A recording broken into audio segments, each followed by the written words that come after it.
pikirkan bahwa dengan minum obat yang lama terus-menerus malah bikin ginjalnya rusak. Salah ya. Jadi justru kalau kita nggak minum obat dengan teratur, kondisi tekanan darah kita tidak terkendali, justru itu yang akan memicu munculnya komplikasi, termasuk salah satunya ke organ ginjal. Dan itu berat kalau sudah muncul komplikasi. Baik dok, ini mungkin menjadi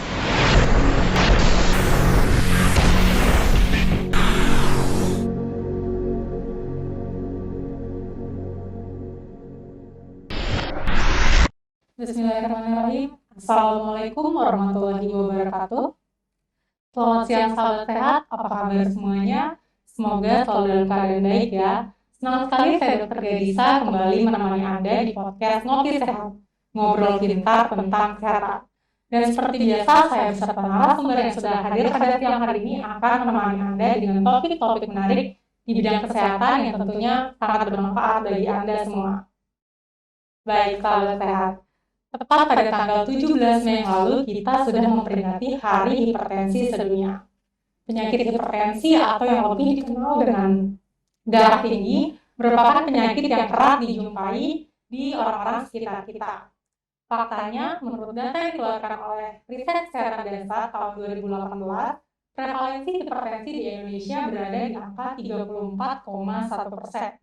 Itu artinya 1 dari 3 orang yang Anda temui adalah penderita hipertensi atau beresiko menderita hipertensi. Wah, fakta yang cukup mencengangkan tentunya. Untuk itu, siang hari ini topik podcast kita adalah mengenai penyakit hipertensi dan sudah dihadirkan seorang narasumber yang akan menjelaskan lebih lanjut mengenai penyakit hipertensi.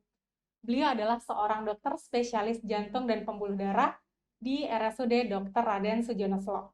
Langsung saja kita sapa narasumber kita pada siang hari ini, Dr. Hesti Wulandari, spesialis jantung dan pembuluh darah PIHA. Selamat siang, dokter. Selamat siang, Dokter Gadisa. Assalamualaikum buat semuanya, sahabat sehat. Alhamdulillah ya, kita bisa berkesempatan siang ini untuk ngobrol singkat, ngobrol pintar tentang hipertensi. Mudah-mudahan dalam beberapa waktu ke depan banyak manfaat, banyak hal yang bisa kita bahas, kita bagi untuk para sahabat sehat sekalian. Baik, sebelumnya saya ucapkan terima kasih ya dok sudah bersedia untuk hadir di kesempatan pada siang hari ini. Baik dok, sebelum kita lanjut dok ke pembahasan tentang penyakit hipertensi, saya mau mengingatkan kembali untuk sahabat sehat yang ada di rumah, jika Anda memiliki pertanyaan terkait penyakit hipertensi, Anda dapat mengetikkan pertanyaan di kolom chat akun live Instagram maupun Facebook RSUD Dr. Raden Sujono Sloh. Sekali lagi, jika Anda memiliki pertanyaan terkait penyakit hipertensi, Anda dapat mengetikkan pertanyaan di kolom chat akun Instagram, live Instagram maupun Facebook RSUD Dr. Raden Sujono Sloh. Dan jangan lupa untuk follow akun Instagram, like akun Facebook, dan juga subscribe akun YouTube channel RSUD Dr. Raden Sujono Sloh untuk mendapatkan info-info kesehatan maupun layanan terbaru di lingkungan RSUD Dr. Raden Sujono Sloh. Baik, sahabat sehat, sepertinya sudah nggak sabar nih dok, ingin menjelaskan. Siap, Dokter Gadisa. Sahabat sehat tidak sabar untuk mendengarkan penjelasan lebih lanjut tentang penyakit hipertensi ya dok. Ya, kita lanjut langsung saja dok ya.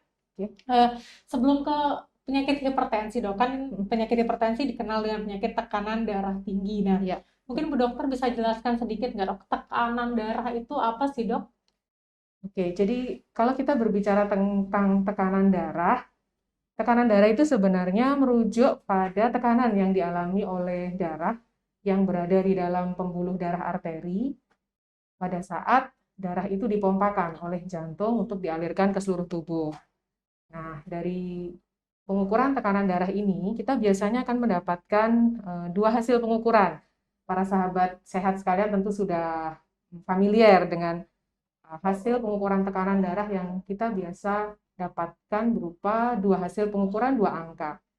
Ada tekanan yang kita tulis angka yang di atas, itu menunjukkan tekanan atas, dan kemudian pernya ya, angka yang di bawah itu menunjukkan tekanan yang di bawah. Nah, 2 hal ini merujuk pada untuk tekanan yang atas, itu adalah tekanan yang terukur pada saat jantungnya berdenyut, pada saat jantungnya berkontraksi untuk mengalirkan darah, memompa darah dari jantung ke seluruh tubuh. Nah, kemudian untuk angka yang kedua yang tertulis di bawahnya itu merujuk pada tekanan yang terukur pada saat jantung ini dalam fase relaksasi di antara fase pemompaan. Jadi begitu kira-kira tekanan yang diukur pada saat darah ini yang berada di dalam pembuluh darah dipompakan dari jantung untuk dialirkan ke seluruh tubuh. Baik dok, penjelasannya ya tadi berarti ada pemompaan jantung, kemudian juga pembuluh darah yang terlibat di Yap. situ gitu dok. Nah, mungkin perlu diketahui juga untuk sahabat sehat yang ada di rumah, tekanan darah yang normal itu bisa dibilang normal tuh tekanan darahnya seberapa dok? Oke, jadi kalau kita berbicara tentang nilai normal, jadi sebenarnya ada nilai optimal. Kalau kita sebut optimal, tekanan darahnya kurang dari atau sama dengan 120 untuk tekanan atas. Kalau orang medis mungkin biasa menyebutnya tekanan darah sistolik. Nah, kemudian kalau untuk tekanan yang bawahnya kurang dari atau sama dengan 80 mm air raksa. Jadi yang dimaksud dengan normal, kondisi yang optimal kurang dari 120 dan atau kurang dari 80 untuk tekanan di bawahnya. Kemudian di atas nilai rentang itu ada kondisi yang kita harus waspadai yang kita sebut dengan prehipertensi. Nah, itu nanti akan kita bicara lebih lanjut. Tapi kalau normal, semestinya kalau optimal harusnya kurang dari 120 untuk tekanan atas dan untuk tekanan yang di bawahnya kurang dari 80. Oke, jadi 120 dan 80 ada angkanya tadi disebutkan. Tadi Bu Dokter singgung juga ada yang pre juga. Nah, karena kita podcast kita tentang hipertensi, nah yang kondisi hipertensi itu yang tekanan darahnya berapa dok? Tekanan atasnya berapa? Tekanan bawahnya berapa dok? Jadi seseorang disebut menderita hipertensi atau penyakit tekanan darah tinggi apabila tekanan darah sistolik atau tekanan darah atas lebih dari sama dengan 140 mm air raksa. Kemudian untuk tekanan yang bawah, tekanan diastol lebih dari atau sama dengan 90 mm air raksa. Nah, tadi saya singgung sedikit, ada yang disebut dengan kondisi prehipertensi. Jadi kalau kita dapatkan tekanan darahnya dalam rentang kurang dari 120/80, kondisi yang normal, yang benar-benar optimal. Tapi pada individu yang nilai hasil pengukuran tekanan darahnya antara 120 sampai 139, belum nyampe 140 nih, untuk tekanan atas atau yang di bawahnya antara nilai 80 sampai 89, itu kita kelompokkan prehipertensi. Jadi belum termasuk pada kelompok hipertensi, tetapi kita sudah harus waspada untuk individu pada kelompok yang rentang yang saya sebutkan tadi itu. Oke dok, tadi udah disebutkan ya pengukuran. Apakah ini dok, kalau misalkan kan tekanan darah orang bervariasi nih dok ya, maksudnya tidak pasti sekali pengukuran terus pengukuran selanjutnya akan sama. Nah untuk menegakkan diagnosa hipertensi itu sendiri berapa kali pengukuran dok biasanya? Oke, jadi untuk menyatakan seseorang menderita penyakit darah tinggi tentu kita tahunya dari hasil pengukuran. Nanti kita akan dapatkan angka tekanan darahnya berapa. Tetapi dibalik dari angka itu, kita harus pastikan dulu apakah cara pengukurannya sudah tepat. Kemudian waktu pengukurannya bagaimana. Dan kemudian ada beberapa faktor juga yang bisa mempengaruhi hasil. Nah, kalau seseorang baru terdeteksi atau baru kita ketahui bahwa tekanan darahnya berada di dalam rentang yang saya sebutkan tadi, andai kata kita temukan masih dalam batas antara 130 misalnya sampai 80, berarti memang mungkin bukan penderita darah tinggi. Kita hanya perlu observasi. Tapi pada rentang yang lebih dari 130 sampai 159 atau yang di bawahnya lebih dari 80 sampai 89, jadi itu sebenarnya masuk kriteria hipertensi stage 1, stage 2. Mungkin nanti kita bicara pembagiannya lebih lanjut. Pada individu yang daerah abu-abu dari hasil pengukurannya ini, kita harus evaluasi kembali. Jadi tidak bisa menegakkan diagnosis hipertensi hanya berdasarkan pada satu kali pengukuran. Mungkin kita perlu lakukan kunjungan rawat jalan berikutnya untuk evaluasi apabila memang sebelumnya tidak ada riwayat. Atau mungkin kita bisa sarankan kepada pasien untuk melakukan pengukuran tekanan darah mandiri di rumah. Nanti kita akan ajarkan caranya buat para sahabat sehat sekalian. Baik dok, sebelum kita lanjut tentang cara pengukuran tekanan darah ini dok, yang menjadi pertanyaan juga, bagaimana sih seorang itu bisa terkena penyakit hipertensi dok? Apakah diturunkan dari orang tuanya atau sebenarnya ada faktor lain juga dok yang berperan untuk terjadinya penyakit hipertensi ini? Oke. Jadi kalau kita bicara mengenai hipertensi, pengelompokannya kalau berdasarkan penyebabnya memang ada dua kelompok besar. Ada yang kita sebut dengan hipertensi primer, ada yang kita sebut dengan hipertensi sekunder. Kalau kita bicara primer ini adalah jumlah mayoritas terbanyak untuk pasien hipertensi pada saat ini. Hampir 90% pasien yang terdiagnosis hipertensi ini sebenarnya masuk ke dalam kelompok hipertensi primer. Hipertensi primer ini kita tidak ketahui sebabnya secara pasti karena memang proses perjalanan penyakit ini dipengaruhi oleh banyak faktor, multifaktorial. Nah, dari jumlah sebagian besar yang mengalami kondisi hipertensi primer, ada kelompok kecil, hanya sekitar 10% yang mengalami kondisi yang disebut hipertensi sekunder. Jadi penyebabnya diketahui dan biasanya merupakan komplikasi atau penyerta dari kondisi lain di luar dari kondisi yang mengganggu sistem regulasi pengaturan tekanan darah di dalam badan kita. Kalau kita lihat dari sisi penyebabnya, itu jadi banyak faktor berbagai dan sebagian besar memang 90% itu hipertensi primer. Kita nggak bisa menentukan atau menunjuk pada salah satu penyebab gitu. Oke, berarti tadi kan karena banyak faktor dok ya, mungkin soalnya genetik, kemudian juga gaya hidup yang mungkin masyarakat juga penasaran dok sebenarnya gaya hidup seperti apa atau kebiasaan seperti apa ya dok ya yang bisa menyebabkan seorang terkena penyakit darah tinggi. Jadi gini, kalau kita berbicara penyebab, mungkin kita merujuk kembali kepada faktor risiko apa yang bisa membuat seseorang bisa terkena penyakit darah tinggi. Jadi kalau kita kelompokkan nih, dokter Gadisa ada dua kelompok besar.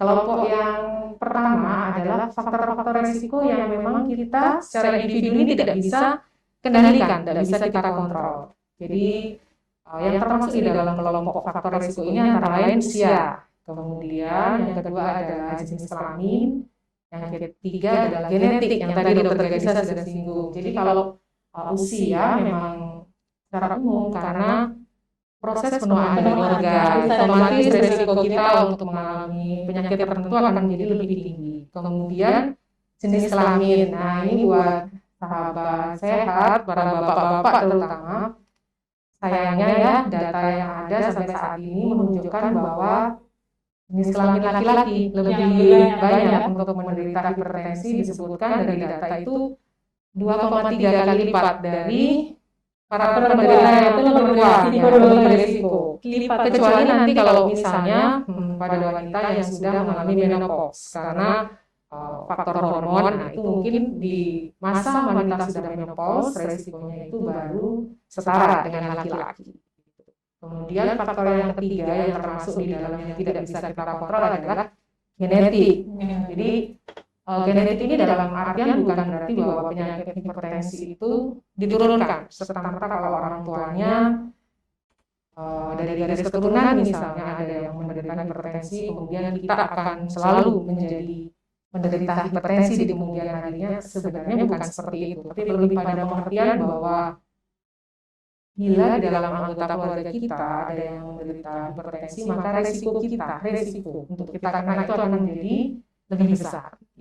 Nah, di luar dari hal-hal yang kita tidak bisa kontrol, tidak bisa kita kendalikan tadi itu, ada lagi kelompok yang kedua, faktor yang kita bisa modifikasi, kita bisa rubah, kita bisa cegah. Itu yang tadi dokter Gadisa bilang itu gaya hidup dok, yang lebih banyak pola makan dan yang lain-lain. Nah, yang dimaksud di dalam faktor yang kelompok kedua ini, kita mulai dari gaya hidup yang modern ya, kurang aktivitas fisik, kemudian konsumsi garamnya berlebihan, dietnya tinggi lemak, banyak makanan yang siap saji, kemudian merokok, ya banyak yang karena berdalih, karena stres, banyak tuntutan pekerjaan, merokok, kemudian tidak bisa mengelola stres dengan baik, konsumsi alkohol. Nah, kemudian juga berkaitan karena kurangnya aktivitas fisik, maka dampak yang bisa terjadi berikutnya adalah obesitas. Nah, obesitas ini juga menjadi faktor penyebab dari hipertensi. Selain itu juga kondisi dislipidemia, gangguan dari profil gambaran lemak darah. Faktor-faktor itulah yang sebenarnya bisa kita modifikasi supaya kita tidak sampai jatuh ke dalam kondisi hipertensi. Di faktor-faktor yang bisa kita kontrol itu tadi. Mungkin bisa ditampilkan ringkasan yang saya sampaikan tadi. Jadi dari tampilan yang ada di layar ini mungkin para sahabat sehat nanti bisa lebih mempunyai gambaran. Ini kira-kira ini faktor resikonya yang mana nih yang harus saya waspadai nih, biar masing-masing sahabat sehat bisa ngecek nih. Ini jadi kalau nanti itu lupa. Jadi kalau lihat ininya, lihat gambar yang ada di layar mungkin nanti bisa lebih jelas. Jadi misalnya ini saya sekarang umur berapa ya? Oh kayaknya saya udah mulai beranjak di usia dekade kesekian, kan disebutkan di atas 65 memang resikonya menjadi lebih tinggi lagi. Kemudian para bapak-bapak nih biar lebih aware karena memang datanya 2,3 kali lipat ya lebih tinggi. Kemudian nanti dilihat di sisi sebaliknya dari pola hidup nih, saya kira-kira punya yang mana ya yang bisa memicu saya untuk menjadi terkena hipertensi di kemudian hari. Nah, itu mungkin bisa lebih waspada. Oke, baik. Tadi sudah ditampilkan ya tentang gambar faktor resiko yang mungkin kita bisa perhatikan yang bisa dimodifikasi dok ya. Jadi mungkin bisa segera diubah gaya hidupnya karena tadi sedentary life, jarang aktivitas fisik, banyak garam, junk food gitu dok ya. Tren hidup saat ini seperti itu kebanyakan dan itu yang harus diwaspadai mungkin dok ya. Nah, muncul pertanyaan yang menarik lagi dok ini. Tadi ada faktor resiko yang tidak bisa dimodifikasi soalnya genetik dok ya. Kemudian tadi ada banyak faktor resiko yang bisa dimodifikasi. Nah, kira-kira dok kekuatannya nih, adu kekuatan mana sih dok yang lebih bisa, faktor mana dok yang bisa menyebabkan seorang itu lebih gampang terkena hipertensi? Apakah lebih ke faktor genetiknya ataukah gaya hidupnya? Seperti itu dok? Oh iya, jadi mana nih dok yang lebih berperan ya sebenarnya yang bisa dimodifikasi atau yang tidak. Jadi seperti yang kita sampaikan sebelumnya, kalau merujuk pada penyebabnya 90% kita tidak pernah tahu, tapi kita bisa menggali dari faktor resikonya. Sebenarnya kita tidak bisa menentukan bahwa mungkin apakah genetiknya yang lebih kuat ataukah gaya hidup. Dalam hal ini kembali lagi pada masing-masing individu. Suatu contoh begini, saya nih misalnya, saya di keluarga saya, orang tua saya darah tinggi dibandingkan dengan dokter Gadisa. Di dalam keluarganya tidak ada yang memiliki riwayat darah tinggi. Kalau kita mau bandingkan nih, saya sama dokter Gadisa ini kira-kira nanti yang akan punya sakit darah tinggi yang mana gitu. Kita tidak bisa bandingkan seperti itu juga karena walaupun misalnya di keluarga saya ada yang punya sakit darah tinggi, tetapi kalau bisa mengontrol faktor risiko di luar itu dibandingkan dengan yang di dalam riwayat keluarganya sehat, tapi gaya hidupnya mungkin lebih kurang sehat, hasil akhirnya mungkin bisa jadi orang yang tidak memiliki faktor risiko genetik di kemudian hari akan mengalami kondisi hipertensi. Sebaliknya seperti itu. Jadi jangan berkecil hati buat para sahabat sehat mungkin yang keluarganya banyak yang sakit darah tinggi gitu sudah takut duluan, sudah cemas duluan, ini kayaknya nanti saya bakalan ujung-ujungnya darah tinggi juga. Kalau kita tahu lebih banyak mengenai hal-hal apa yang bisa kita lakukan untuk mencegah, mudah-mudahan kita tidak sampai jatuh ke dalam kondisi itu. Masih banyak hal-hal yang bisa kita upayakan, kita modifikasi. Oke, jadi pesan yang sangat penting dok ya, kalau misalkan punya gen darah tinggi belum tentu berkembang jadi hipertensi. Yang harus diperhatikan adalah mau punya genetik hipertensi ataupun tidak, tetap harus hidup sehat dok ya, dijalankan karena kita tidak tahu resiko nanti di depannya. Perjalanan kita ke depannya kita tidak akan pernah tahu. Oke, baik dok. Tadi sudah disebutkan dok ya tentang pengukuran tekanan darah. Nah, disebutkan tadi ada cara-cara pengukuran tekanan darah. Nah, mungkin untuk sahabat sehat dengan penderita penyakit hipertensi itu kan harus mengukur tekanan darah juga sendiri. Kira-kira dok, gimana sih cara pengukuran tekanan darah yang baik dan benar? Oke, jadi gini, ada banyak hal yang mempengaruhi hasil pengukuran tekanan darah. Nah, hanya saja dengan beberapa kondisi yang kadang menjadikan rancu pada saat penderita melakukan pemeriksaan pengukuran tekanan darah di klinik, akhirnya kita mulai mengenalkan adanya pemeriksaan tekanan darah, pengukuran tekanan darah di rumah. Jadi kadang-kala banyak malahannya pasien kalau datang ke fasilitas kesehatan tensinya jadi lebih tinggi. Dok, saya nggak pernah selama ini kalau misalnya diukur itu di rumah normal, tapi kenapa kalau saya periksa selalu tinggi? Nah, mungkin kan cemas, mungkin khawatir, takut, belum sudah was-was gitu. Apalagi misalnya baru ketemu dokter yang belum kenal gitu, nanti kira-kira kayak gimana. Nah, untuk mengantisipasi hal tersebut, kita bisa lakukan pengukuran tekanan darah secara mandiri di rumah. Jadi, kita bisa gunakan alat tensimeter yang digital. Saya rasa sekarang para sahabat sehat banyak sekali yang sudah punya ya, karena udah berkembang, sekarang udah banyak yang berinisiatif untuk menjaga kondisinya, beli alat pengukur tekanan darah. Bisa kita pakai alat pengukur tekanan darah yang digital. Yang penting sudah tervalidasi, kurang-kurangnya 6 sampai 12 bulan. Kemudian pengukuran darah ini, tekanan darah ini dilakukan 2 kali sehari, pagi dan malam. Nah, untuk pagi biasanya kita waktu yang paling ideal adalah 1 jam setelah kita bangun tidur, kemudian sebelum sarapan, dan setelah pasiennya buang air kecil atau buang air besar. Jangan pada saat diukur tekanan darahnya itu sambil nahan pipis, nahan buang air kecil. Jadi lebih tinggi. Jadi false, hasilnya jadi kelihatan lebih tinggi. Nah, untuk para penderita yang memang sebelumnya sudah dalam pengobatan, pengukuran tekanan darah pagi ini dilakukan setelah minum obat. Nah, itu dulu. Kemudian sebelum melakukan pengukuran tekanan darah, harus dalam posisi yang rileks, istirahat dulu, duduk tenang minimal 5 menit. Kemudian pengukuran dilakukan dalam posisi kita duduk rileks bersandar.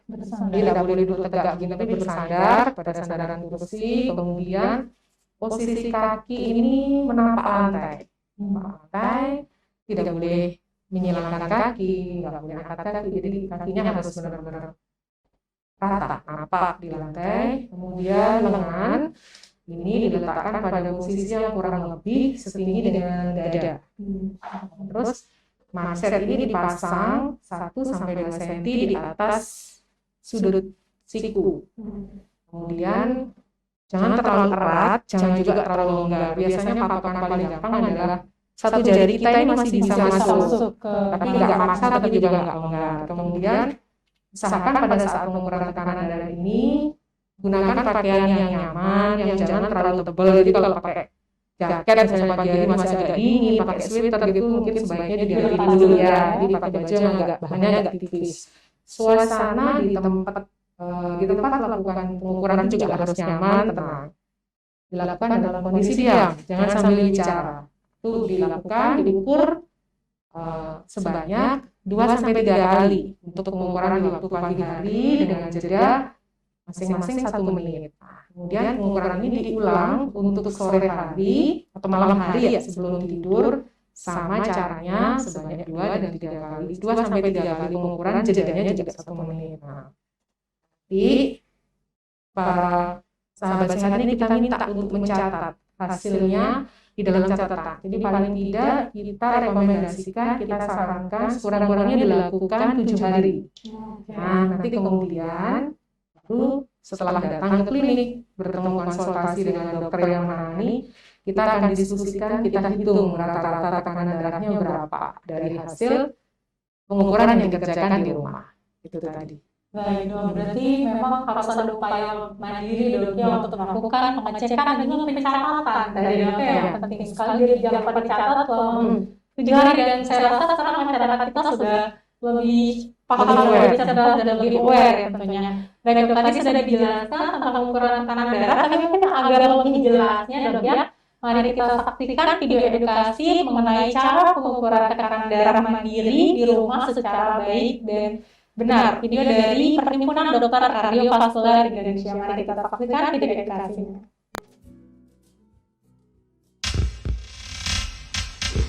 Istirahat 1-2 menit dengan posisi duduk lengan dan kaki yang nyaman. Pasang massa tensimeter pada lengan non dominan, lebih kurang 2,5 cm di atas jidat siku.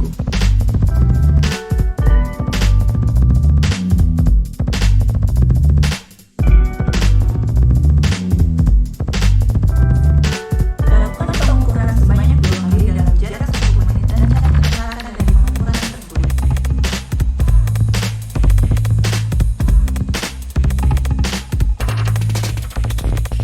Pemeriksaan tekanan darah dilakukan sebanyak 2 kali dalam sehari, yaitu pada pagi hari sebelum sarapan dan pada malam hari sebelum makan malam. Catat rata pengukuran pada pagi dan malam hari selama 7 hari berturut-turut, dengan minimal didapat 5 data tekanan darah pada pagi hari dan 5 data tekanan darah pada malam hari. Tetap konsumsi obat hipertensi bagi Anda yang sudah minum obat sesuai dengan rekomendasi dokter. Ayo, ukur tekanan darahmu di rumah secara rutin dan jangan lupa untuk minum obat secara teratur agar hidup berminyak. Baik, itu tadi video edukasi ya tentang cara pengukuran tekanan darah di rumah secara mandiri. Kita harap dok ya nantinya bisa dipraktikkan oleh sahabat sehat penderita hipertensi dok ya, video pengukuran yang tadi. Saya rasa cukup mudah dan Mudah.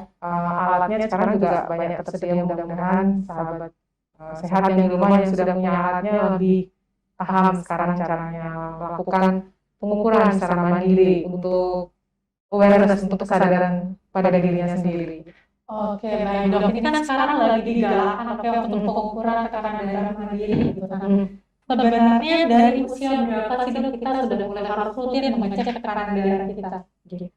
Jadi kalau untuk pengukuran tekanan darah sebenarnya dari usia 18 tahun dan 18 tahun ke atas sudah kita lakukan, kita sarankan untuk melakukan pengukuran tekanan darah.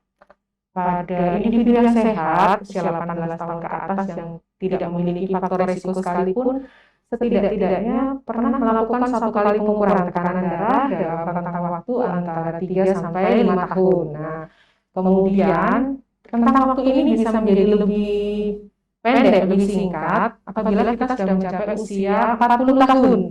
Jadi kalau usia kita sudah di atas 40 tahun, ataupun kurang dari 40 tahun, tapi kita sudah ada penyakit penyerta yang lain, atau kemudian kita punya faktor risiko, pengecekan ini akan direkomendasikan dalam rentang waktu yang lebih pendek, jadi paling tidak 1 kali pengukuran per tahun.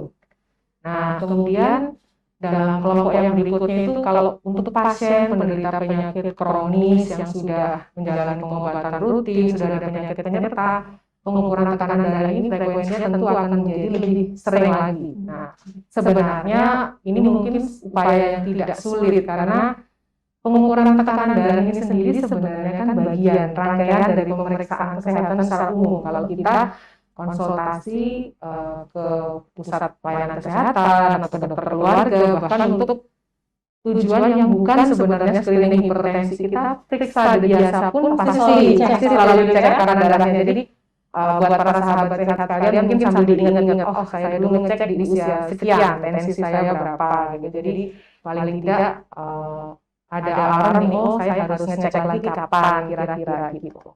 Oke, baik dok. Berarti memang harus aware diri sendiri dari usia 18 tahun ke atas. Ini sudah harus ngecek, saya harus ngecek ya berarti ya. Baik dokter. Tadi untuk hipertensi kan sudah jelasnya tekanan darah tinggi. Nah, selain tekanan darahnya tinggi dok, apakah ada gejala lain yang bisa dialami oleh penderita hipertensi?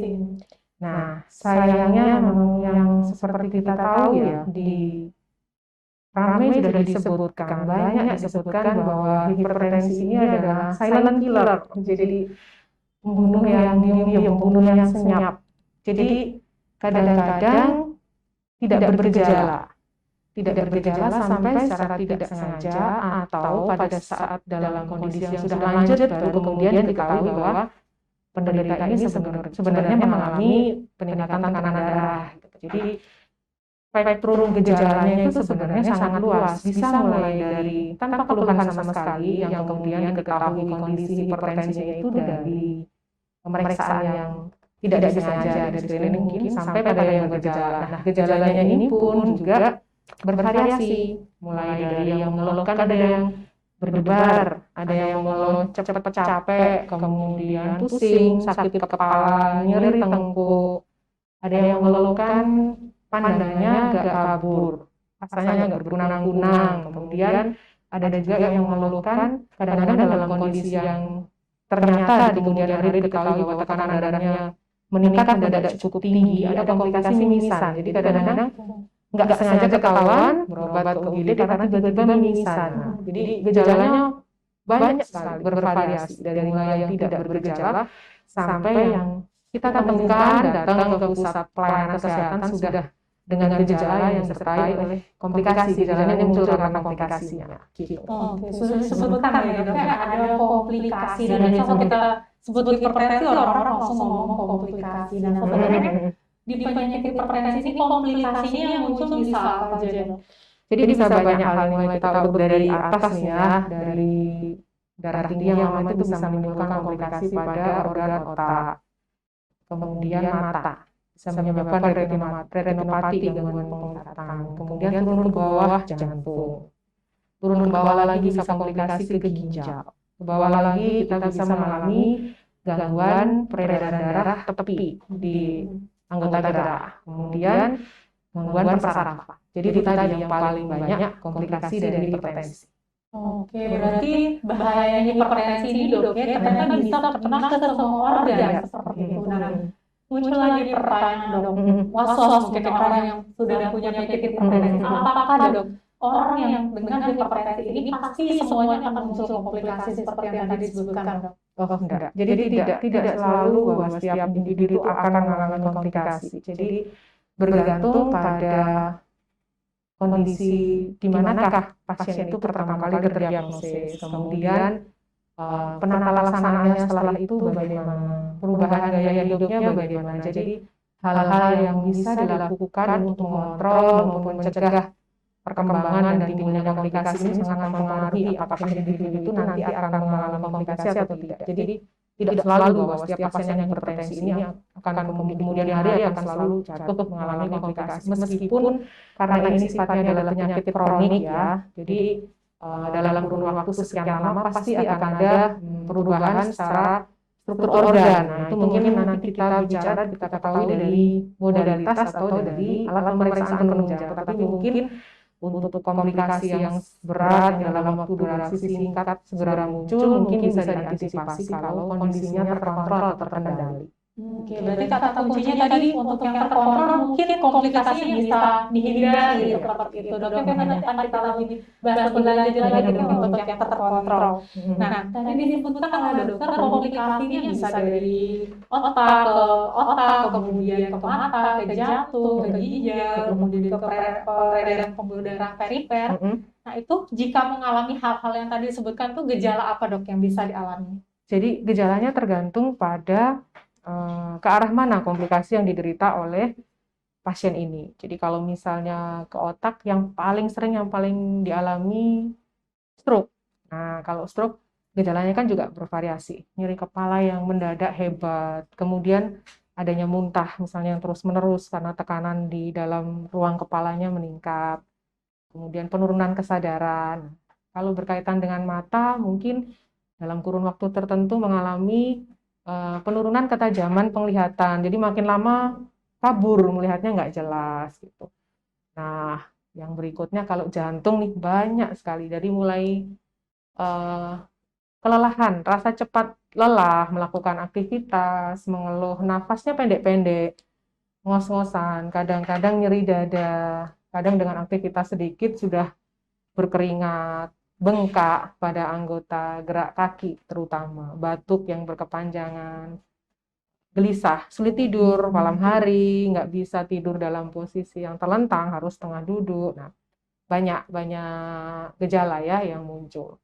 Demikian juga kalau misalnya dari ginjal, mungkin gejalanya kadang-kadang baru disadari pada saat sudah lanjut. Kita kan sering ketemu ya, kalau di rumah sakit pasien sudah bengkak di seluruh tubuh biasanya, kemudian sama halnya hampir mirip-mirip dengan gejala jantung. Jadi kadang-kadang memang kita harus lebih detail lagi, lebih teliti dalam hal memeriksa pasien untuk kemudian kita arahkan ke pemeriksaan penunjang untuk kita tahu sebenarnya komplikasinya ini ke arah mana.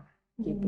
Oke. Banyak gejalanya akan beragam, tergantung pada ke arah mana Organ mana komplikasi yang yang terkena, Dok, ya? terkena gitu. Jadi cukup luas Luas spektrum spektrumnya. gejalanya, Dok, ya, untuk komplikasi dari hipertensi. Iya, heeh. Tadi disebutkan tentang pemeriksaan penunjang, Dok, ya, untuk melihat ada atau tidaknya komplikasi. Nah, untuk melihat itu, Dok, apakah ada tidaknya komplikasi, apakah sejak awal pasien menderita hipertensi itu langsung kita cek komplikasi, atau biasanya bagaimana, Dok, untuk pengecekan komplikasi ini? Jadi sebenarnya pada saat kita periksa rutin berkala, konsultasi ke dokter, kita akan ada beberapa hal yang kita evaluasi.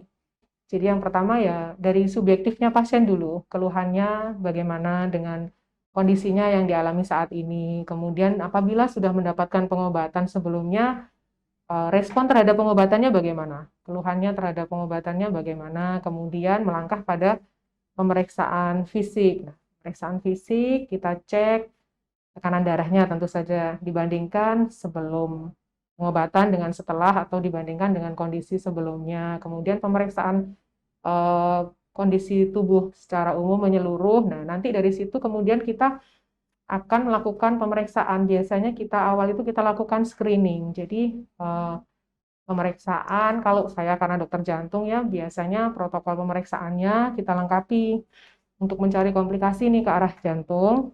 Kita lakukan pemeriksaan penunjang, kita lakukan rekam jantung, elektrokardiografi. Nah, kita lakukan pemeriksaan rekam jantung, kemudian foto ronsen dada. Foto ronsen dada juga kita perlukan untuk melihat konfigurasi bentuk dari jantung itu sendiri terhadap proyeksi dinding dada. Apakah sudah mulai ada tanda pelebaran dari ruang jantungnya? Nah, itu kan bisa kita lihat semuanya dari foto ronsen. Kemudian pemeriksaan penunjang yang lainnya. Laboratorium, kita bisa evaluasi fungsi ginjalnya, kita bisa cek kadar gula darahnya, pemantauan kadar elektrolit. Terus melangkah mungkin pada pemeriksaan yang lebih spesifik lagi, kita bisa lakukan pemeriksaan ultrasonografi atau kalau dalam bidang jantung lebih spesifik kita menyebutnya ekokardiografi. Nah, itu kita akan dapatkan profil pasien ini secara keseluruhan untuk men-screening kemungkinan komplikasinya ke arah jantung misalnya seperti apa. Itu biasanya memang dengan program konsultasi rutin, kalau pasiennya patuh pada advis anjuran dari dokter untuk kontrol rutin, secara otomatis saya rasa para sejawat dokter, saya senior sekalian, teman-teman sejawat pasti sudah akan secara otomatis memprogramkan pemeriksaan berkala untuk mengevaluasi, mengantisipasi kemungkinan munculnya komplikasi dari pasien yang dirawat. Gitu. Dok, ya, berarti secara berkala kemudian melihat juga kondisi pasiennya by case gitu, Dok, ya, supaya nanti komplikasinya bisa dikontrol juga untuk hidup yang lebih baik pastinya. Nah, tadi sudah sempat disinggung tentang pengobatan, Dok, ya.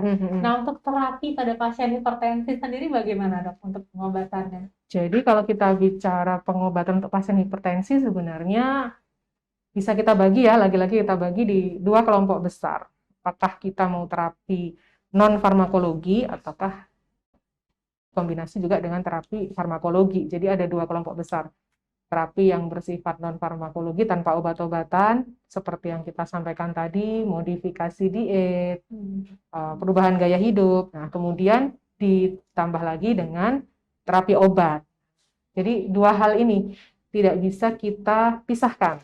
Jadi modifikasi ataupun perubahan gaya hidup, intervensi di luar dari obat itu juga akan membantu pemulihan pasien, membantu mengontrol kondisi pasien selain terapi obat-obatan yang kita berikan. Jadi dua hal ini yang kita tidak bisa pisah. Jadi ada intervensi ataupun pemberian terapi dengan obat maupun non-obat, non-farmakologi gitu. Baik, berarti ada dua poin ya, tidak cukup hanya dengan obat dari dokter saja, Dok, ya, ada modifikasi diet. Nah, kalau begini, Dok, apakah bisa, Dok, sebelum kita ke pengobatan, apakah bisa dilakukan modifikasi diet terlebih dahulu sebelum dikasih obat, Dok? Jadi pure dari modifikasi gaya hidup itu apakah bisa, Dok?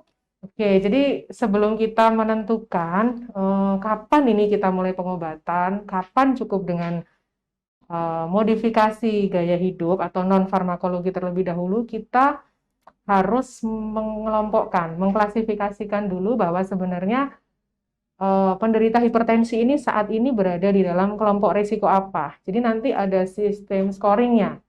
Ada sistem scoring nanti yang akan menentukan apakah penderita hipertensi ini masuk kelompok risiko rendah, risiko sedang, tinggi maupun sangat tinggi. Nah, pada pasien dengan risiko tinggi, sangat tinggi, ini biasanya yang sudah disertai dengan adanya kelainan dari organ penyerta. Biasanya sudah muncul komplikasi dan seringkali tekanan darahnya sudah masuk di dalam kelompok yang kedua, yang lebih dari 160 untuk tekanan atas, dan atau tekanan bawahnya lebih dari 100.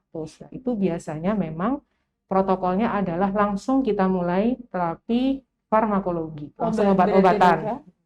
Tapi pada penderita hipertensi dengan stratifikasi risiko masuk kelompok yang rendah ataupun sedang, yang pertama kita lakukan adalah intervensi gaya hidup dulu. Terlebih lagi mungkin pada daerah-daerah tertentu, misalnya dengan keterbatasan akses untuk ke fasilitas kesehatan atau keterbatasan atau kendala akses untuk mendapatkan terapi obat yang optimal, maka pilihan untuk menggunakan modalitas atau perubahan gaya hidup ini dapat kita pertimbangkan, dan itu kita berikan rentang waktu biasanya 3-6 bulan, dan ini sifatnya individu, berbeda responnya tiap satu orang dengan orang yang lain gitu. Jadi kita evaluasi dulu, kalau memang masuk di dalam kelompok faktor risiko yang kelompok risikonya rendah atau sedang, kita bisa intervensi dari gaya hidup dulu untuk kemudian kita evaluasi dalam rentang waktu tersebut. Antara 3-6 bulan, baru kemudian kita lihat. Kalau ternyata tetap tidak bisa kondisi tekanan darahnya terkontrol hanya dengan intervensi dari gaya hidup, baru kita pertimbangkan untuk dimulai terapi obat-obatan.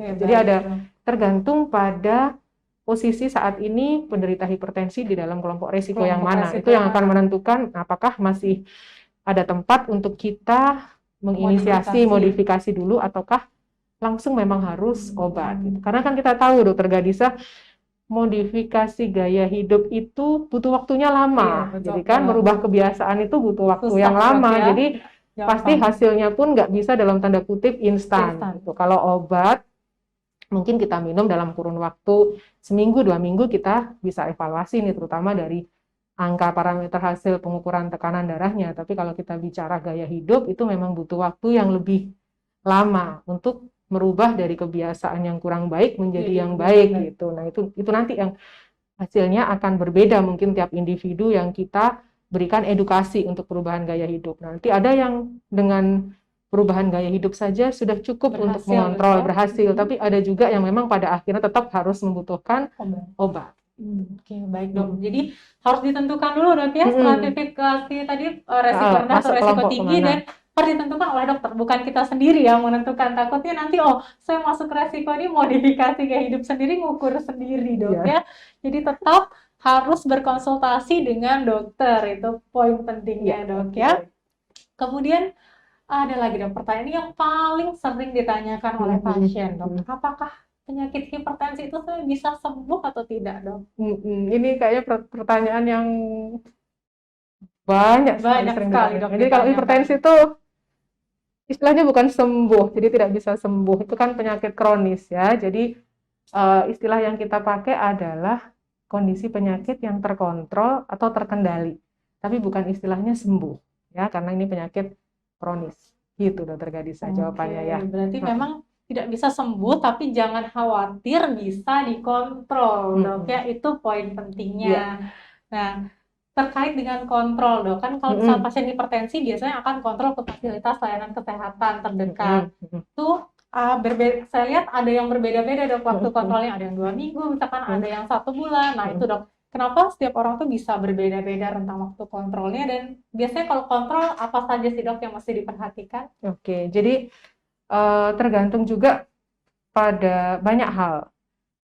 Misalnya pada saat inisiasi terapi, pada saat kita memulai terapi awal, ada panduan kan yang harus kita ikuti terkait dengan pemilihan jenis obat dan dosis. Nah, untuk menilai respon terhadap pemberian pengobatan, mungkin kita butuh evaluasi waktu dengan jeda yang agak pendek. Nah, pada fase awal-awal pengobatan mungkin kita minta pasien itu untuk kontrol bisa 1, bisa 2 minggu sekali sambil kita evaluasi keluhannya bagaimana, kemudian aktivitasnya bagaimana, ada masalah atau tidak.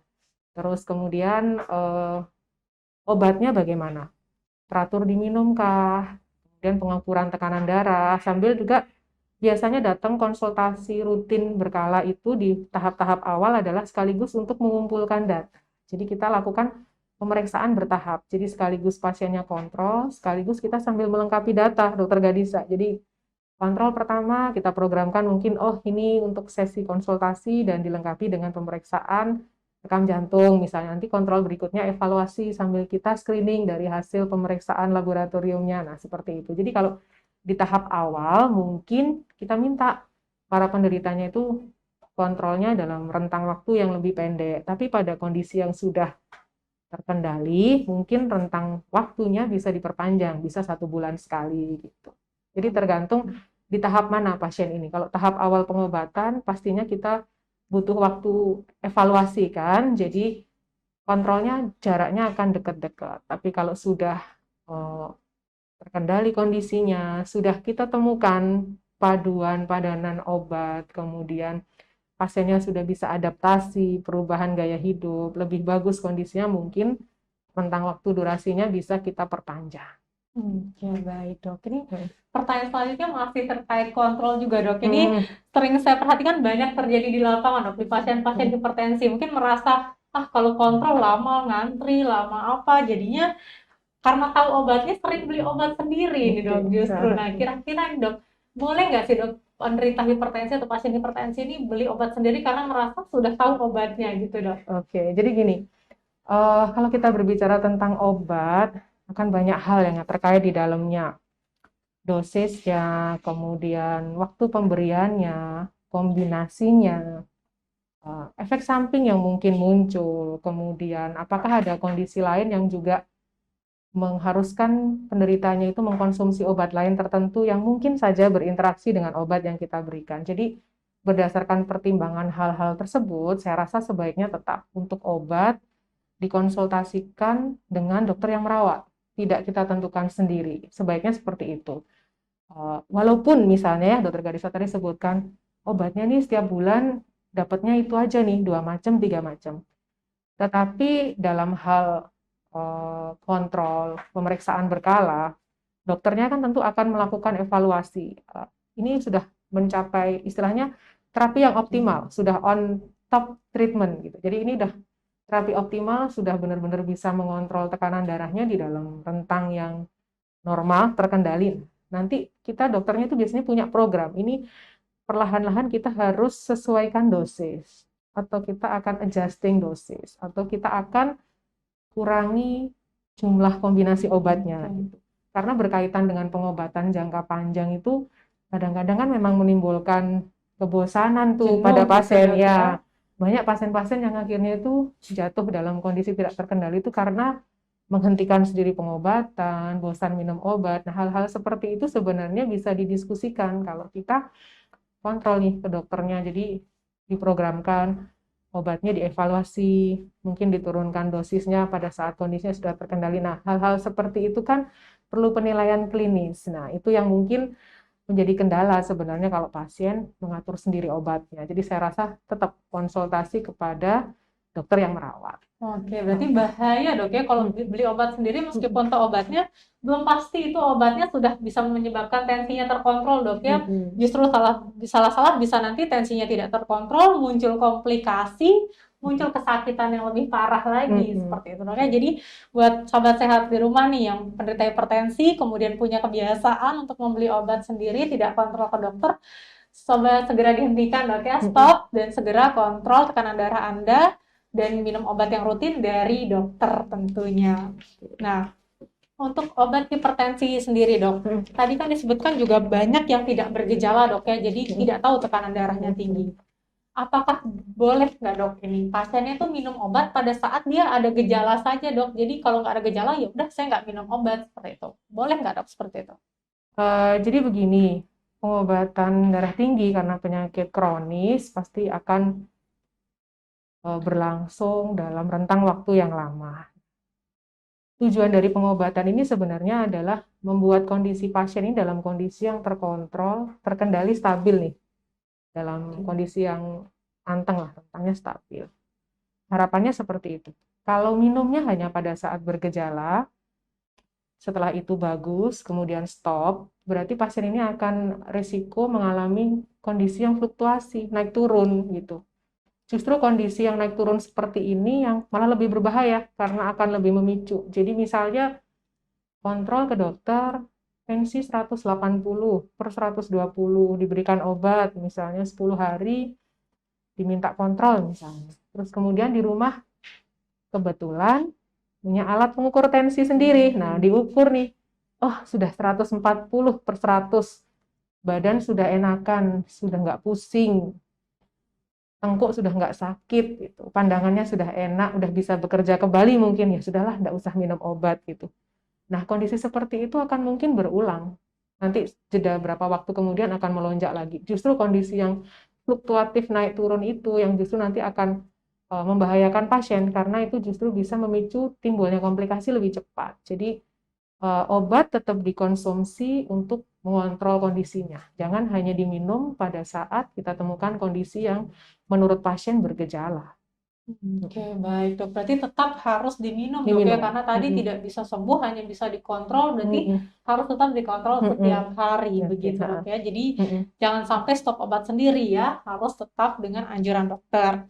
Nah, ini dok, juga alasan yang membuat pasien malas minum obat tuh karena banyak beredar dok di masyarakat kita bahwa kalau misalkan minum obat setiap hari itu bisa bikin ketergantungan atau justru obat-obatannya bisa merusak ginjal. Nah, itu apakah statement itu benar atau tidak dok sebenarnya? Ini apa ya? Yang disampaikan Dokter Gadisa ini menarik. Ini never ending question. Jadi pertanyaan yang nggak pernah ada habisnya. Hampir di setiap pasien itu selalu menanyakan. Saya takut dok kalau minum obat nanti ginjal saya rusak. Sangat sering ditemukan di dalam praktek klinik. Saya rasa teman-teman dokter saya di luar daerah sana, di sini sekalipun pasti banyak yang mengalami keluhan dari pasien tidak berani minum obat terus-menerus karena takut ginjalnya rusak. Jadi mungkin pemikiran ini yang harus dibalik. Statement seperti itu sebenarnya salah. Jadi dengan kita tidak minum obat teratur, justru itu malah akan memicu munculnya komplikasi. Dan salah satunya adalah komplikasi yang bisa mengenai organ ginjal. Jadi kalaupun pada penderita hipertensi, kemudian dalam rentang waktu tertentu terdeteksi mengalami komplikasi ginjal, sebenarnya yang terjadi komplikasinya itu muncul mungkin karena kondisi tekanan darahnya yang tidak terkendali, bukan karena minum obat yang jangka panjang. Karena dokter pada saat memberikan regimen obat, memberikan resep pasti juga akan mempertimbangkan. Karena memang ada beberapa obat misalnya yang tidak boleh kita berikan pada pasien dengan penyakit penyerta atau penyulit dari kondisi medis tertentu. Nah, hal-hal seperti itu bisa diantisipasi kalau pasiennya kontrol rutin minum obat teratur. Jadi jangan dibalik ya, para sahabat sehat semuanya, jangan dipikirkan bahwa dengan minum obat yang lama terus-menerus malah bikin ginjalnya rusak. Salah ya. Jadi justru kalau kita nggak minum obat dengan teratur, kondisi tekanan darah kita tidak terkendali, justru itu yang akan memicu munculnya komplikasi, termasuk salah satunya ke organ ginjal. Dan itu berat kalau sudah muncul komplikasi. Baik dok, ini mungkin menjadi poin edukasi yang sangat penting karena seringkali mungkin dok beredar di grup WhatsApp bisa menyebabkan ketergantungan dan gagal ginjal, padahal justru kalau tidak minum obat ya terkena gangguan di ginjal gitu ya. Jadi harus diingat ini video dari ahlinya ya, bukan dari hoax seperti itu. Jadi itu yang harus diingat oleh sahabat sehat yang ada di rumah. Nah, terkait tadi kan sebutkan udah pengobatan. Kalau untuk makanan dok, makanan yang mesti dibatasi dok pada pasien dengan hipertensi ini apa aja dok? Oke, jadi dari faktor risiko untuk mencegah kan kita tahu bahwa salah satunya konsumsi garam yang berlebihan, kemudian diet yang tinggi lemak, diet yang kurang serat, itu juga akan memicu munculnya penyakit hipertensi. Jadi secara otomatis modifikasi gaya hidup termasuk pengaturan pola makan ini akan menjadi poin yang penting. Untuk pasien hipertensi sendiri sebenarnya sudah ada panduan secara umum, diet DAS, DAS, Dietary Approach to Stop Hypertension. Jadi pendekatan diet, pendekatan pengaturan pola makan untuk mencegah atau menghentikan hipertensi itu sendiri. Poin yang terpenting banyak di dalam prinsip pengaturan dietnya. Yang paling populer kan pasti itu, kalau pasien darah tinggi, nomor 1 pasti nanti saya dilarang makan garam banyak-banyak. Jadi memang yang paling banyak, paling populer nomor 1 adalah restriksi garam. Jadi diupayakan konsumsi garam itu kurang dari 5 gram per hari. Mungkin masih agak bingung ya, kok 5 gram itu seberapa gitu. Seberapa kira-kira. Jadi 1 sendok teh tapi bukan yang penuh ya, jadi rata. 1 sendok teh yang rata itu adalah asupan yang direkomendasikan untuk total kebutuhan harian garam untuk pasien darah tinggi. Kemudian diperbanyak serat dan sayur. Disebutkan ada beberapa referensi itu bisa 400 sampai 500 gram untuk komposisi serat dan sayur. Kemudian perbanyak gandum. Gandum itu bisa kita dapatkan kalau untuk konsumsi untuk pasien hipertensi disarankan bisa 7 sampai 8 porsi penukar. Jadi di dalam petunjuk dari diet DAS ini ada istilahnya 1 takaran penukar. 1 takaran penukar itu 1 sendok. Jadi kayak untuk gandum itu bisa 7 porsi. 7 sendok artinya kita konsumsi gandum. Biji-bijian, kacang-kacangan kita bisa konsumsi 1 sendok. Nah, yang tidak kalah penting nih, makanan minuman manis, ya kan? Manis, sekarang kan tren tuh minuman semua biasanya beraneka rasa kan. Nah, untuk gula itu juga dikendalikan kurang dari 50 gram. Atau disebutkan juga kita hanya boleh maksimal 5 takaran penukar dalam 1 minggu. Jadi kira-kira 5 sendok dalam 1 minggu atau 50 gram per hari. Paling banyak itu sudah. Jadi panduannya kira-kira seperti itu. Berarti ada beberapa aspek tadi dok yang mesti diperhatikan untuk diet pada penderita hipertensi dok ya. Mungkin salah satunya yang penting garam dok ya, karena sering sekali disebut. Mungkin nanti kita akan saksikan dok ya video lebih jelasnya, tapi nanti sebelum ini. Baik dok. Untuk lanjut ke pertanyaan selanjutnya dok, pada penderita hipertensi itu apakah ada penyakit atau kondisi yang mesti diwaspadai dok? Takutnya bisa memperburuk kondisi hipertensinya. Jadi kalau kita bicara dengan penyakit penyertanya, karena memang sekarang dengan perubahan pergeseran tren gaya hidup, banyak penyakit yang muncul bersamaan. Sindrom metabolik itu memang kita harus waspadai juga. Penyakit hipertensi biasanya juga muncul bersamaan dengan penyakit gangguan ginjal. Bisa kadang-kadang kita diketahui tanpa sengaja setelah pasiennya mengalami komplikasi ke pembuluh darah otak, terjadi stroke. Jadi memang akan berkaitan dengan banyak penyakit, terutama apabila sudah muncul komplikasi. Dalam hal penyakit hipertensi karena sekunder, yang di awal tadi saya sebutkan bahwa porsi kecil ya, 10% pasien hipertensi ini akibat dari penyakit lain yang kemudian menimbulkan dampak hipertensi, dari gangguan organ ginjal, organ adrenal, kelainan hormon. Nah itu juga bisa menyertai penyakit hipertensi. Dan pada prinsipnya memang itu semua harus kita waspadai, bisa kita cegah selama kondisi tekanan darah kita terkontrol. Oke, berarti tetap harus diwaspadai dok ya kondisi-kondisi yang tadi disebutkan untuk penderita hipertensinya jadi tidak semakin parah gitu dok ya. Nah, lanjut ke pertanyaan selanjutnya. Tadi sudah disebutkan tentang diet, pengobatan, nah modifikasi gaya hidup salah satunya tadi disebutkan mungkin di awal tuh tentang aktivitas fisik. Nah mungkin Bu Dokter bisa jelaskan sedikit tuh tentang aktivitas fisik, yang dimaksud dengan aktivitas fisik itu sendiri apa dok?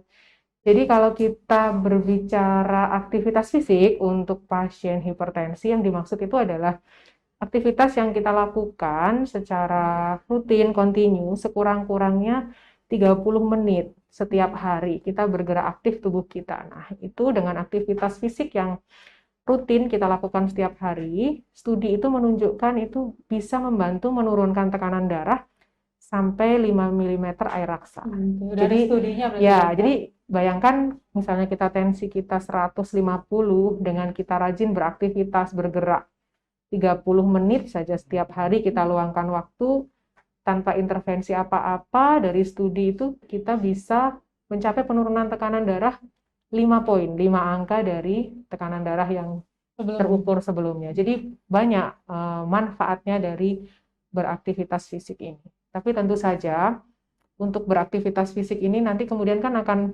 pertanyaannya nyambung ya ke olahraga dan yang lain-lainnya. Nah, yang terpenting pada prinsipnya adalah aktivitas fisik, olahraga jenis apapun itu baik. Baik semuanya pasti akan berdampak baik. Yang mungkin kita perlu perhatikan adalah kemampuan diri kita. Kemampuan diri kita itu sampai pada tahap mana kita kuat melakukan aktivitas atau olahraga itu tersebut. Jadi kita tahu limitasi, kita tahu batasan kita, dan tahu kapan kita harus berhenti. Jangan memaksakan diri terlalu getol, misalnya terlalu kuat berolahraga atau beraktivitas. Jadi apapun sebenarnya dengan kita rajin bergerak, beraktivitas, olahraga, tentu akan berdampak baik sepanjang kita mengetahui, mengukur kemampuan diri dan tahu tanda bahaya nih kapan kita harus menghentikan kegiatan apabila muncul keluhan. Yang terpenting mungkin itu. Oke, berarti tetap harus dikonsultasikan ke dokter dok ya, aktivitas fisik yang cocok mungkin untuk menderita hipertensi. Nah, kemudian berbicara tentang jenis aktivitas fisiknya dok, apa saja dok aktivitas fisik jenis apa yang direkomendasikan pada penderita hipertensi atau bisa untuk mencegah hipertensi dok? Oke, jadi kalau untuk pasien hipertensi kita bisa rekomendasikan kegiatan aktivitas fisik aerob yang dinamis 30 menit sampai 1 jam itu per hari dan bisa dilakukan sebanyak 5 kali sampai 7 kali dalam 1 minggu. Contoh kegiatannya misalnya mulai dari yang ringan, berjalan. Jadi dengan tetap berjalan 30 menit 1 jam itu sudah termasuk dalam kelompok kegiatan aktivitas aerobik dinamik itu tadi. Olahraga jalan, jogging. Tapi harus diperhatikan kalau jogging mungkin kita butuh effort atau butuh upaya yang lebih ya. Kalau jalan itu kan dalam tanda kutip secara otomatis kita banyak melakukan kegiatan berjalan. Kalau jogging kita harus ada siapkan alokasi waktu khusus kan untuk jogging. Nah, jogging sebenarnya juga dalam satu studi kita jogging 30 menit itu setara dengan jalan 1 jam. Jadi sebenarnya kalau kita di rumah banyak beraktivitas, sahabat sehat nih mungkin ibu-ibu di rumah jalan dari rumah nggak terasa nih, depan, belakang, nyapu, ngepel itu sebenarnya sudah aktivitas fisik. Jadi dengan kita rajin bergerak itu sudah termasuk upaya kita untuk menjaga kondisi badan kita. Berjalan, jogging, berenang. Berenang itu juga bagus untuk menjaga kondisi kesehatan untuk pasien hipertensi. Bersepeda juga. Nah, kemudian senam aerobik itu saja, tentu saja sendiri itu ya yang terpenting diperhatikan pemanasan, kemudian pada tahap latihan intinya dan pendinginan gitu. Tapi rekomendasinya sebenarnya untuk kegiatan intensitas yang sedang. Jadi yang kegiatan olahraga intensitas sedang 30 sampai 60 menit per hari bisa dilakukan 5 sampai 7 kali bahkan dalam seminggu itu diperbolehkan. Berbeda halnya kalau olahraga ini yang sifatnya resistensi atau melatih kekuatan otot. Jadi ada nih yang suka sit up, ada yang suka push up, ada yang kalau tren ikut pilates ya, plank. Plank. Nah, itu untuk resistensi itu kita hanya bisa rekomendasikan dilakukan 2-3 kali dalam 1 minggu. Jadi intensitasnya lebih sedikit untuk olahraga yang sifatnya resistensi untuk melatih kekuatan otot, menaikkan massa otot. Itu mungkin frekuensinya saja yang lebih jarang dibandingkan dengan aktivitas yang sifatnya aerob dinamik. Yang perlu menjadi perhatian lagi adalah kita tidak merekomendasikan pada pasien hipertensi yang belum terkontrol untuk melakukan kegiatan yang powerful atau yang kompetitif sifatnya. Jadi kayak main sepak bola, futsal, tenis lapangan yang sifatnya kompetitif, itu mungkin tidak kita rekomendasikan selama kondisi tekanan darahnya belum terkontrol. Jadi kembali lagi pada kondisi di manakah pasien ini berada, kemudian kemampuan fisiknya disesuaikan, tentu saja antara penderita satu dengan yang lain berbeda, kan bergantung pada juga latar belakang sebelum mengalami hipertensi ini seperti apa. Pada orang yang mungkin sebelumnya sedentary life, kurang aktivitas fisik, untuk memulai aktif, bergerak, berolahraga pasti butuh usaha yang lebih, dan juga kemampuannya mungkin tidak sekuat dari orang yang sebelumnya sudah rutin berolahraga. Jadi penilaiannya individu, tapi mungkin patokannya seperti itu. Kalau belum terkontrol, tidak kita rekomendasikan untuk olahraga yang sifatnya kompetitif. Gitu. Jadi untuk aktivitas fisik sendiri ada banyak dok ya, pakem-pakemnya tadi. Harus melihat kondisi per pasien, kemudian juga jenis aktivitas fisiknya ada banyak, intensitasnya juga berbeda-beda dok ya. Tapi poin pentingnya adalah tetap harus melakukan aktivitas fisik apapun itu jenisnya ya, untuk mencegah hipertensi. Ini pesan yang penting buat saya juga dok, mungkin supaya tidak menjadi kaum rebahan. Baik dok, nggak berasa dok ya, tadi kita sudah bahas tentang definisi hipertensi, kemudian pencegahannya bagaimana, kemudian juga pengobatannya seperti apa. Nah, tadi sempat kita bahas tentang diet hipertensi. Mungkin untuk lebih jelasnya dok ya, bagi sahabat sehat yang ada di rumah, kita saksikan video edukasi tentang diet hipertensi dari Perhimpunan Dokter Kardiovaskular Indonesia. Mari kita saksikan video berikut ini. Hipertensi merupakan faktor resiko terjadinya penyakit kardiovaskular. Pola hidup adalah salah satu faktor penting terjadinya hipertensi. Pola hidup kita tercermin dari asupan nutrisi kita yang kita konsumsi sehari-hari. Konsumsi makanan yang tidak sehat seperti salah satunya adalah tinggi garam, tinggi lemak, tinggi kalori, dan rendah serat dapat meningkatkan terjadinya hipertensi. Diet DASH, yaitu Dietary Approach to Stop Hypertension, direkomendasikan oleh American Heart Association untuk membantu mengontrol tekanan darah, yang terdiri dari rendah asupan garam, rendah asupan lemak, rendah asupan daging merah, pemanis, dan gula, mempertahankan kecukupan asupan vitamin dan mineral, dan membatasi asupan alkohol. Jadikan makananmu sebagai obatmu, pantau tekanan darahmu, dan hidup lebih lama.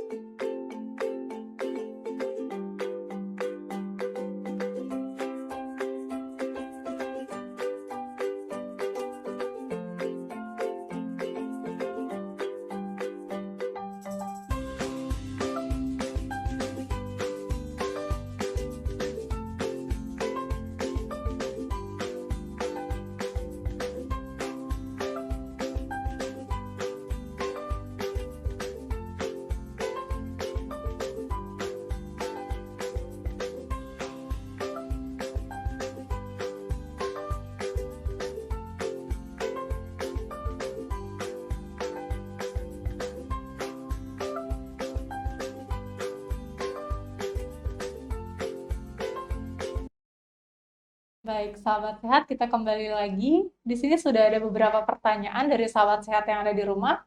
Saya bacakan pertanyaannya, nggih, Dok. Ya. Pertanyaan pertama dari user Narnista20. Untuk ibu hamil yang sudah didiagnosa hipertensi bagaimana, Dok? Apa sebaiknya yang harus disiapkan agar tidak mengalami resiko hipertensi nantinya, Dok, ya? Mungkin setelah hamil, Dok, ya. Oke, jadi pertanyaannya adalah apa? Untuk ibu hamil yang sudah didiagnosis. Jadi untuk kelompok hipertensi dalam kehamilan itu adalah kelompok hipertensi yang khusus ya, di luar yang saya sebutkan tadi, bahwa ada pembagian hipertensi stage 1, stage 2. Nah, pada bahasan di sub-sub kelompok tertentu, salah satunya adalah hipertensi yang menyertai kehamilan, hipertensi dalam kehamilan. Nah, ini kita harus bedakan. Apakah sebelumnya pasien memang sudah terdiagnosis hipertensi, artinya pasien hipertensi kronis, kemudian hamil, ataukah pada saat sebelum hamil kondisinya normal, baru kemudian mengalami komplikasi kehamilan yang berupa hipertensi. Jadi ada yang istilahnya hipertensi kronis dan ada hipertensi gestasional gitu. Jadi kalau biasanya patokannya adalah kalau hipertensi kronis munculnya sebelum usia kehamilan 20 minggu, karena kan memang sebelumnya pasiennya sudah punya riwayat Berarti hipertensi, hipertensi, Dok. punya riwayat tekanan darah tinggi. Jadi sebelum umur kehamilannya sampai 20 minggu sudah terdeteksi, terdiagnosa. Kalau yang kelompok hipertensi gestasional biasanya munculnya pada periode yang lebih lambat. Tetapi apapun itu, baik hipertensi gestasional maupun hipertensi kronis itu sendiri, itu juga bisa memicu komplikasi. Kalau sahabat sehat, teman-teman awam mungkin menyebutnya keracunan kehamilan, kondisi preeklamsi, eklamsia. Jadi ada terminologi, ada bahasan mengenai hipertensi kronik superimpus preeklamsia, CP. Jadi sudah punya darah tinggi sebelumnya, kemudian darah tinggi ini yang memicu timbulnya preeklamsia. Tapi ada juga yang sebelumnya sehat, tekanan darahnya baik, pada saat kehamilan baru muncul komplikasi, baru ketahuan darah tinggi pada saat hamil, yaitu hipertensi gestasional. Nah, dalam hal ini kita juga kolaborasi antara dokter kandungannya, dokter spesialis, dimulai mungkin dari pemeriksaan awal dari vaskes primer ya, dari Bu Bidan, dari teman-teman sejawat dokter di puskesmas, kemudian kalau perlu dikonsultasikan untuk mengevaluasi, biasanya saya menerima konsultasi dari teman sejawat di puskesmas atau dokter spesialis kandungan terkait dengan kondisi hipertensi ini untuk evaluasi bagaimana profil dari jantungnya seperti apa. Jadi ada memang segmen atau individu yang pada akhirnya mengalami kondisi hipertensi yang menyertai kehamilan atau yang sebelumnya sudah hipertensi kemudian hamil. Nah, tentu saja akan berbeda tata laksananya karena beberapa regimen obat ini efektivitas atau keamanannya berbeda antara pasien yang hamil dan tidak hamil. Jadi mungkin pilihan pengobatannya, intervensinya, jenis obatnya akan berbeda. Yang membedakan sih mungkin itu. Kemudian pertanyaan yang kedua tadi, untuk mencegah ya.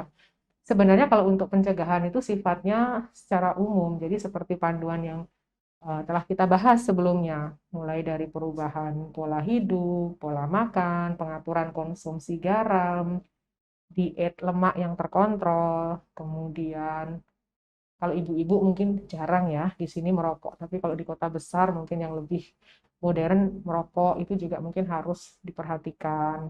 Konsumsi alkohol, mengelola stres. Nah, ini kadang-kadang yang sulit. Ya, Jadi susah, Dok, ya. sebenarnya panduannya untuk mencegah supaya tidak mengalami hipertensi, panduan seperti umumnya. Yang penting kita menerapkan perilaku hidup sehat. Gitu. Oke, baik, Dok. Sudah Nah, terjawab, Dok, ya, untuk pertanyaan Insya Allah. pertama. Kita lanjut ke pertanyaan 2 dari user Parhainia ini. Dok, orang yang mengalami pecah pembuluh darah itu apa memang benar penyebabnya hanya karena hipertensi atau ada komplikasi yang lain, Dok? Oke. Jadi seperti yang kita ketahui bahwa hipertensi, tekanan darah tinggi bisa menimbulkan komplikasi ke sirkulasi atau peredaran darah otak. Mungkin salah satu yang dimaksud oleh sahabat sehat tadi, pecah pembuluh darah, itu mungkin kalau kita istilah medisnya stroke perdarahan, stroke hemoragik. Bisa, memang salah satunya diakibatkan oleh hipertensi. Tetapi tidak hanya hipertensi yang bisa menyebabkan kondisi stroke perdarahan atau pecahnya pembuluh darah. Pada beberapa pasien yang mengalami kelainan bawaan, malformasi dari pembuluh darah, itu juga bisa mengalami kondisi ini. Mungkin untuk penjelasan lebih detail, karena ini berkaitan dengan sirkulasi darah otak, nanti ada sejawat nih dari bagian saraf nih, mungkin kapan-kapan bisa diundang untuk podcast nih Dokter Gadisa. Jadi kalau bicara tentang sirkulasi pembuluh darah otak menjadi ranah kompetensinya dari dokter spesialis neurologi. Jadi kalau apakah hanya karena hipertensi? Tentu saja tidak. Hipertensi salah satu yang bisa memicu komplikasi gangguan pembuluh darah otak, tapi bukan hanya hipertensi, masih ada beberapa kondisi lain yang bisa mengakibatkan pecahnya pembuluh darah otak. Oke, tapi yang paling banyak mungkin, Dok, Ya, paling banyak komplikasi mungkin yang sering ditemui di rumah sakit. Jadi harus tetap hati-hati, Dok, ya. Baik, terjawab sudah pertanyaan nomor 2, kita lanjut ke pertanyaan nomor 3 dari user Ahmad Sapwan. Assalamualaikum, Dok. Mengapa orang mempunyai tekanan darah tinggi atau penderita hipertensi mempunyai resiko lebih besar terkena penyakit jantung, dan apakah itu benar, Dok? Ya, terima kasih atas pertanyaannya dari Bapak Ahmad Sapwan. Bapak Ahmad Sapwan ya. Jadi hipertensi itu merupakan juga salah satu faktor resiko pada pasien untuk mengalami kelainan jantung. Jadi dengan adanya peningkatan tekanan darah, otomatis beban kerja jantung kita ini akan meningkat. Jadi gampangannya ini mungkin biar lebih gampang dianalogikan begini. Jantung kita diciptakan untuk melawan tekanan nih, istilahnya begitu ya, melawan tekanan yang dalam rentang ini sebenarnya jangan sampai lebih dari 140 sampai 90. Nah, pada kondisi pasien hipertensi, tekanan di dalam pembuluh darahnya terlalu tinggi, lebih dari itu.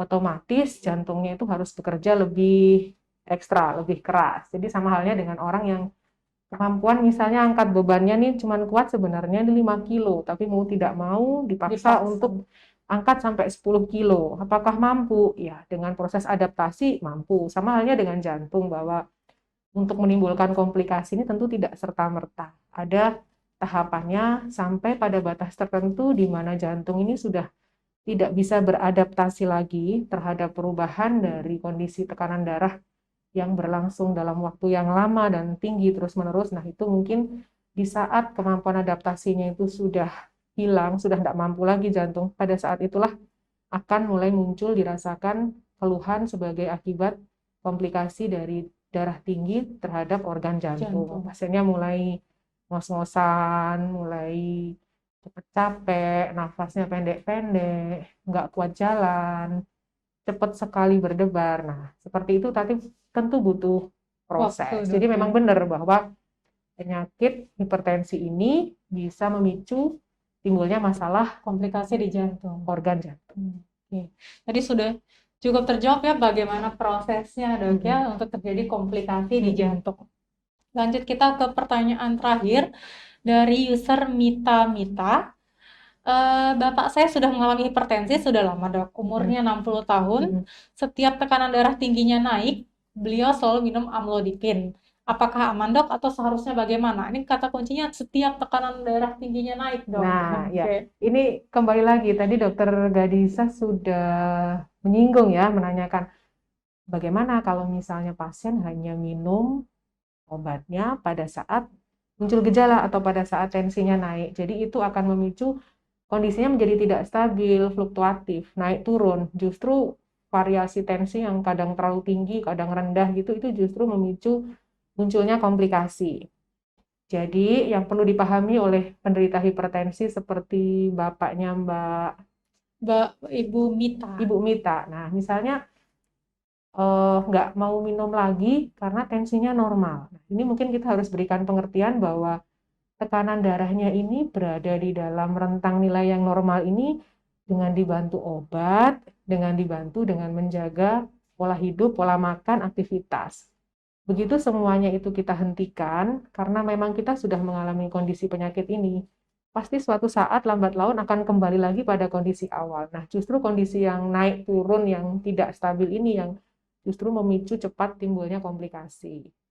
Itu terkait dari kepatuhan minum obat. Kemudian tadi disampaikan juga bapaknya minum sendiri amlodipin. Memang benar bahwa amlodipin adalah salah satu regimen obat antihipertensi.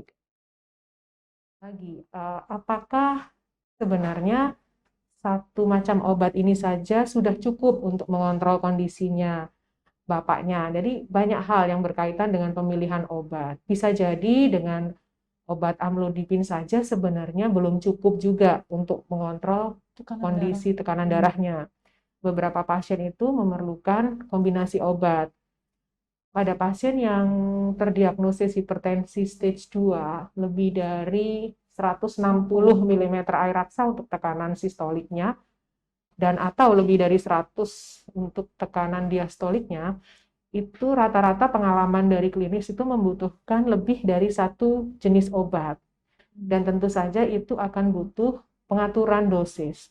Kita harus mulai mengatur dosis itu dari dosis yang terendah, kemudian kita evaluasi, kita naikkan bertahap, sampai kita temukan dosis optimal yang bisa mengontrol, mengendalikan tekanan darahnya. Nah, pada saat optimal ini, jangan langsung di stop. Kalau di stop nanti ya kondisinya akan berbalik lagi. Jadi kita tetap pertahankan obat sambil kita melihat efek juga terhadap intervensi dari non-farmakologi. Saya bilang tadi kan bahwa sebenarnya tidak bisa terpisah antara pemberian pengobatan, kemudian edukasi tentang pola makan, aktivitas. Nah, itu semua kan akan saling berkaitan. Jadi, obat akan kita pertahankan sambil memberikan rentang waktu nih kesempatan untuk pasien merubah gaya hidup dan merasakan dampak, menilai respon terhadap perubahan dari efek non-farmakologis yang tadi kita terapkan. Nah, nanti setelah kondisinya benar-benar stabil, beberapa pasien kita mulai untuk diturunkan dosisnya atau mungkin dikurangi kombinasi obatnya. Jadi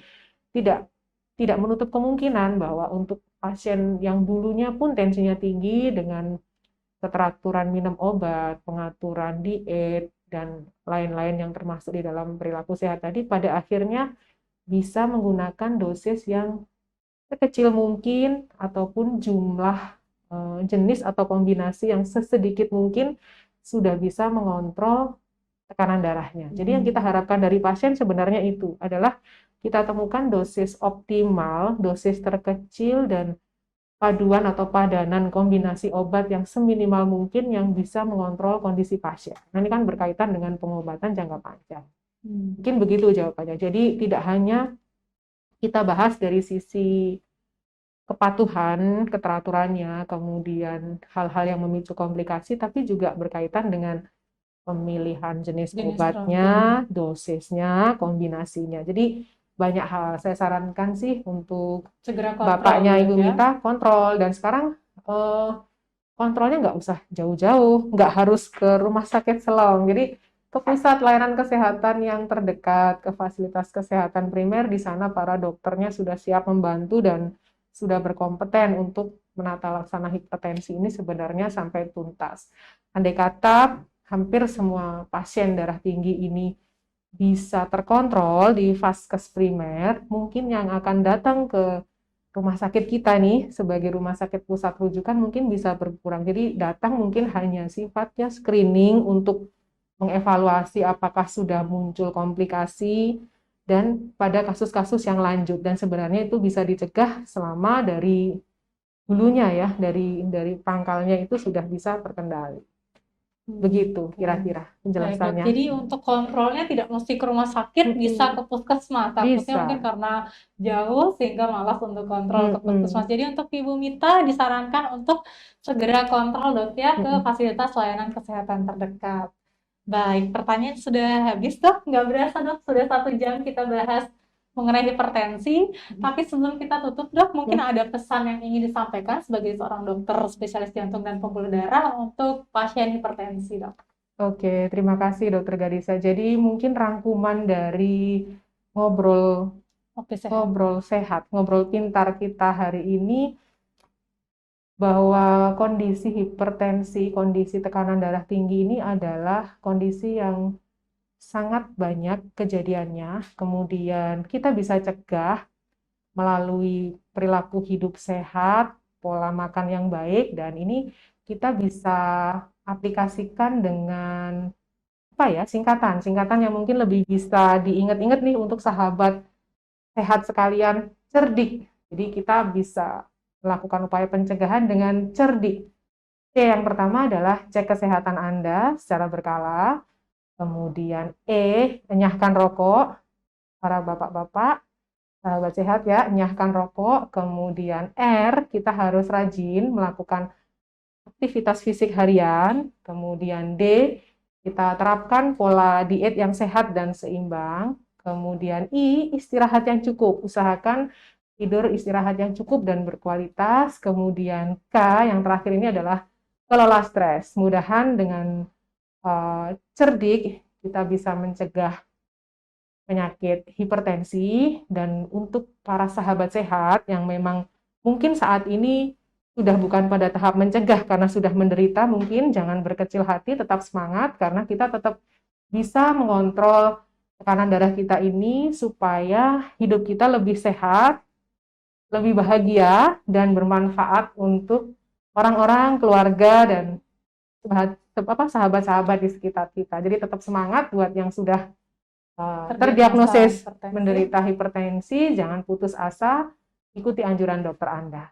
Baik, terima kasih dok. Ya, ini pesannya sekaligus untuk memperingati Hari Hipertensi Sedunia yang jatuh pada tanggal 17 Mei yang lalu dok ya. Jadi untuk Anda yang belum menderita hipertensi, ayo kita cegah hipertensi bersama, dan untuk yang penderita hipertensi, kalau bisa terkontrol dan kelola dok ya, jadi bisa untuk hidup sehat. Baik, sahabatnya, tidak terasa sudah 1 jam saya beserta narasumber sudah menemani Anda pada siang hari ini. Saya beserta kru yang bertugas mengucapkan terima kasih dan mohon maaf jika ada salah-salah kata. Dan tentunya semoga podcast kita pada siang hari ini dapat bermanfaat bagi Anda semuanya. Saya Dr. Gadisa. Dan saya Dr. Hesti Wulandari, spesialis jantung dan pembuluh darah. Cegah dan kendalikan hipertensi Untuk hidup sehat yang lebih lama. Salam sehat.